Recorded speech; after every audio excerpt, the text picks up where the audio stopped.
Ibihe byiza twongeye kubasuhuza no kubaha ikaze by'umwihariko yino mwanya tubategurira ndetse kandi tukabagezaho amakuru abagezweho, amakuru aba yasohotse mu itangazamakuru bigiye bitandukanye yaba bivugwa mu Rwanda ndetse no hanze y'u Rwanda. Uyu munsi tubafitiye inkuru igezweho, ni inkuru yo kwishimirwa n'abanyarwanda ndetse n'abandi babasha kumva ururimi rw'ikinyarwanda. Ni inkuru ifite umutwe ugira uti reka dutemberane turebera hamwe umushinga w'urugomero rw'amashanyarazi ruzabyara ikiyaga kinini kizaba gitanga amashanyarazi mu Rwanda.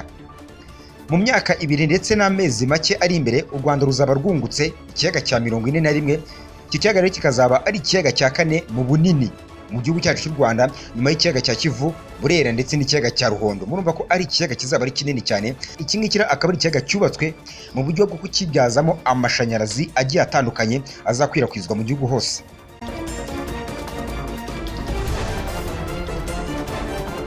By'umwihariko mu ntangiriro kugira icyo kiyaga gihangano ndetse n'iyubakwa by'urugomero rwa Nyabarongo ya kabiri, byose hamwe rero bikaba bigeze kuri 57%, aho urwo rugomero ruzaba rutangiye gutanga amashanyarazi mu mwaka 2025. Murumva ko ari ibintu byiza cyane.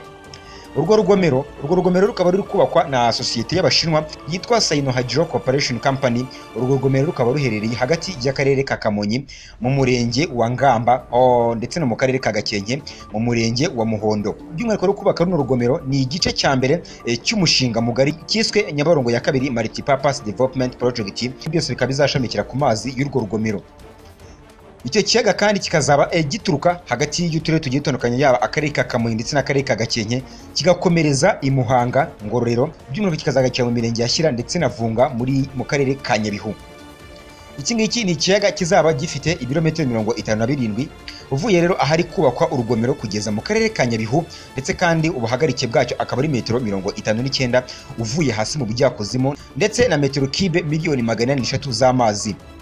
Ni mu gihe kandi uwo mushinga uzakora ku turere turenze utwo tuvuze haruguru, kuko mu by'ukuri nk'akarere ka Rulindo ubu ngubu rero niho harimo gutegurirwa ibikorwa bya Sino Hydro Corporation. By'umwihariko ino company akaba ariyo irimo kubaka runo rugomero.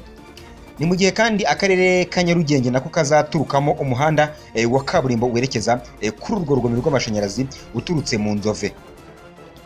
Uwo mushinga kandi uzashamikiraho ibindi bikorwa bigiye bitandukanye, ari byo ubwikorezi bwo mu mazi ndetse n'indi mirimo igiye itandukanye ikorerwa mu mazi. Si ibyo kandi gusa, harimo kuhira imyaka, gutanga amazi meza mu baturage, gukumira imyuzure yajyaga yibasira ahantu hagiye hatandukanye, cyane cyane ahazwi nko kuri Riba. Iyo ngiyo akaba ariyo yajyaga hagati ya Kigali ndetse n'amajyepfo, ndetse no gushyiraho imirasire y'izuba izajya ireremba hejuru y'amazi cyangwa se hejuru y'icyo kiyaga kigiye kubakwa. Akaba ari ikiyaga kinini cya 4 mu Rwanda, nyuma y'ikiyaga cya Kivu ndetse n'imiyaga bigiye bitandukanye. By'umwihariko rero ikigo gishinzwe guteza imbere ingufu EDCL kikaba cyatangaje ko rero imirimo yose yo kubaka urwo rugomero imaze kugera kuri 57%. Hakaba n'imashini zabugenewe zikaraga amazi zikayabyazamo amashanyarazi cyangwa se powerhouse, zikaba zigeze kuri 54.5%, ndetse kandi n'urukuta rukomeye cyane ruzajya rugomera amazi rukaba rugeze kuri 41%. Murumva ko rero ibintu byose bigiye gushyirwa mu buryo. Si ibyo kandi gusa, hari igice gikurura amashanyarazi by'umwihariko kiyageza aho ahurizwa n'andi yo ku muyoboro mugari, kikaba rero kigeze kuri 6.4%, ndetse kandi n'imiyoboro uzajya ucamo amazi y'urugomero mu gihe yaba yabaye menshi ukaba rero nawo ugeze kuri 32.6% wubakwa. Kugeza amagingo ya rero urugomero rukaba rumaze gutwara miliyoni 93 z'amadolari Leta Zunze za Amerika, akaba angana na 43.7% bya miliyoni 214 z'amadolari Leta Zunze za Amerika ziteganyijwe kubakwa kuri uru rugomero. Ni mu gihe kandi ibikorwa byo kugenzura ko imirimo ikorwa mu by'ukuri ikomeje kugenda neza. By'umwihariko iyo mirimo ikaba igenzurwa na sosiyete yo mu Butaliyani yitwa Studio Pletringeri, bikaba bimaze gutwara miliyoni 2.8 by'amayero, akaba angana na 56% bya miliyoni 5,200 by'amayero icyo gikorwa kizatwara. EDCL ahanga ikaba igaragaza ko imishinga ishamikiye kuri runo rugomero rwa Nyabarongo ya kabiri harimo uwo gukwirakwiza amashanyarazi, aho rero imibare yibanze igaragaza ko mu by'ukuri uno mushinga uzatwara miliyoni 4,500 by'amadolari Leta Zunze za Amerika, ndetse kandi uno muyoboro ukazajya utanga metero kibe 5.4 ku isegonda. Mu gihe kandi mu mushinga wo gushyira imirasire y'izuba ireremba hejuru y'amazi cyangwa se iremba hejuru y'icyo kiyaga, wo mu by'ukuri uteganyijwe ko uzatwara ayagera kuri miliyoni 231 y'amadolari Leta Zunze za Amerika. ECDL kandi ahanga inagaragaza ko inyigo yakozwe hagendewe ku buso bw'ikiyaga ndetse n'ahandi hafi yacyo hazashyirwa iyo mirasire mu by'ukuri kugira ngo ino mirasire izabashe gufasha ikwirakwiza ry'amashanyarazi.